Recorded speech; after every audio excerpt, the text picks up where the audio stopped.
Here's a quick overview of the lungs. The lungs are part of the respiratory system, more specifically the lower respiratory system, which includes the trachea, bronchi and bronchioles, and alveoli. The lungs are located behind the ribs and they lie on either side of the heart. The main function of the lungs is through gas exchange, where oxygen is transferred into the bloodstream and carbon dioxide is released from it. The lungs also play a part in homeostasis. If there's too much CO2 in the blood, it can become acidic. The release of CO2 brings the blood pH back to normal. This is a diagram that explains how air flows into the lungs. Air flows in through the trachea, also known as the windpipe, which extends into two pipes called the bronchus. Each bronchi extends into the lungs and branches off into branches called bronchioles.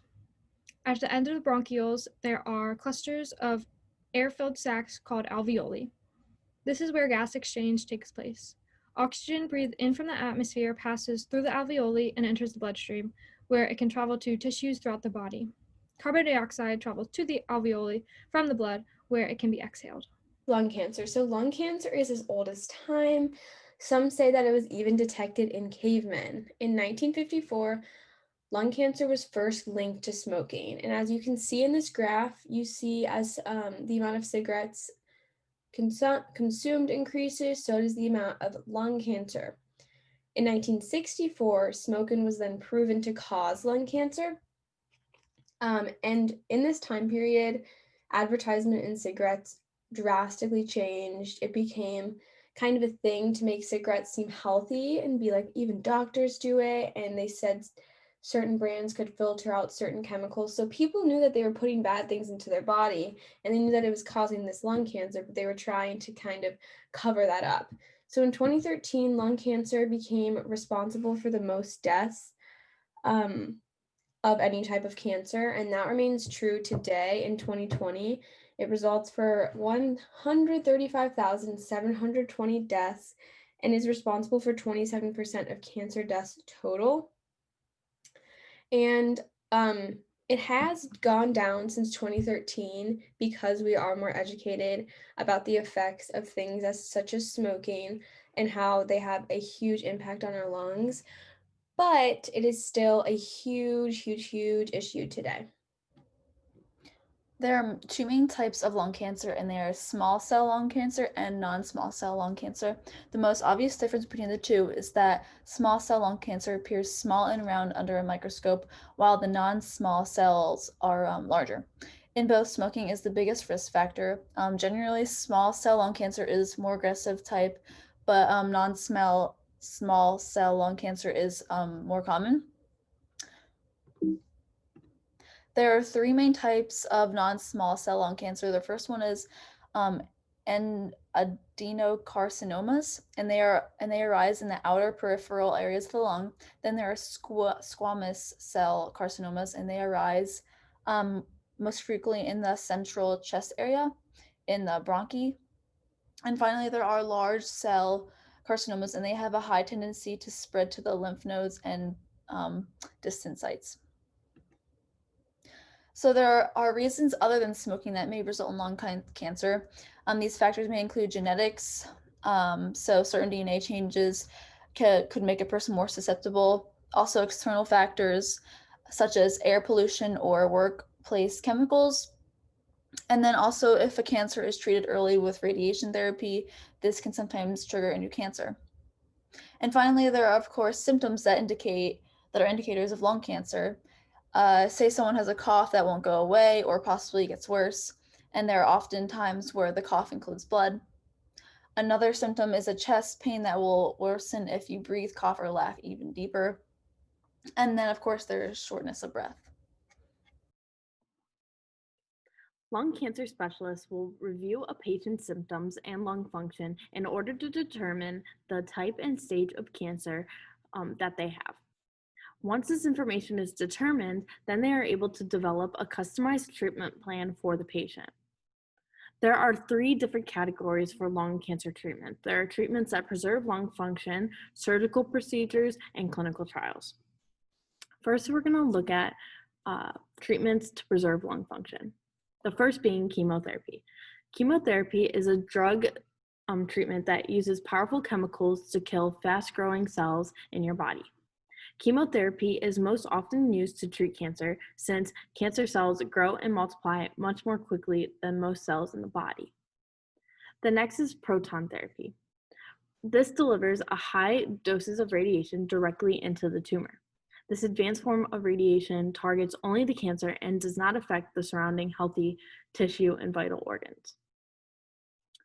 Finally, there is radiation therapy. Lung cancer specialists use innovative techniques such as brachytherapy, which is a 3D conformal radiation therapy, and intensity modulated radiotherapy to precisely target the tumor. The next form of treatments is surgical procedures. So there is a pneumectomy, which removes the entire lung, lobectomy, which removes the lobe that contains the cancerous cells. The removal of 2 lobes is called a bibliolectomy. There's a wedge resection, which removes a small wedge-shaped portion of the lung that contains the cancerous cells along with the surrounding healthy tissue. A segmentectomy, which removes a larger portion of the lung lobe than a web resection does, but it does not remove the entire lobe. And then there's a sleeve resection, and it removes the cancerous lobe of the lung along with part of the bronchus that attaches to it. Then there is lung cancer trials. Participating in a clinical trial may give a patient access to treatments that are not widely available elsewhere, and it may offer additional options if their cancer has returned after standard treatment. Doctors lead a large number of clinical trials that test new drugs and drug combinations.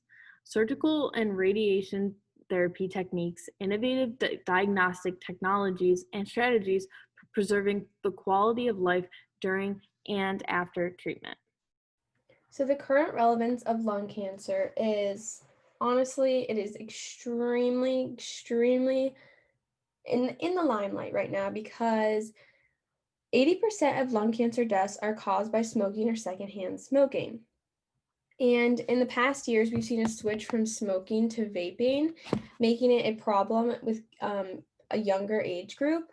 Typically, people are about 45. No one's usually younger than 45, and they're around the age of 70 when they're diagnosed.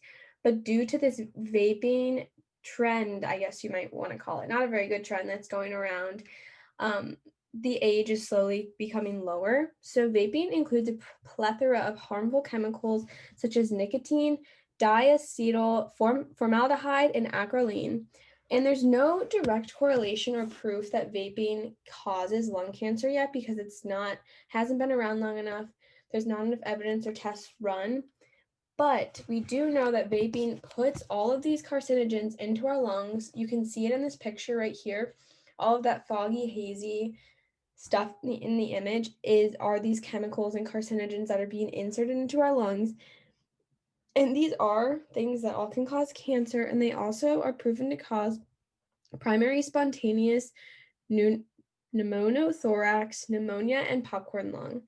So like I said, also secondhand vaping has similar effects to secondhand smoking.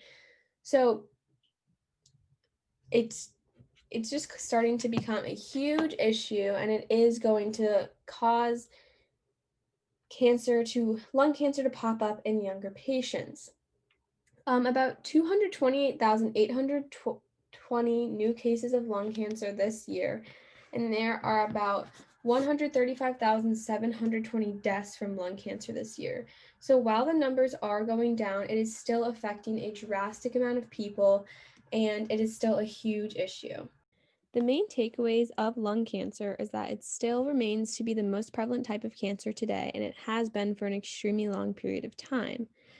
Like previously stated, this disease attacks your respiratory system, which then has major effects on the pH of your body, the homeostasis of your body, and ends up causing a plethora of health problems. Some things you can do to reduce the risk of getting lung cancer is to avoid smoking and e-cigarettes. That is the number one cause of this disease, and to try and breathe clean, fresh air and that are not full of pollutants.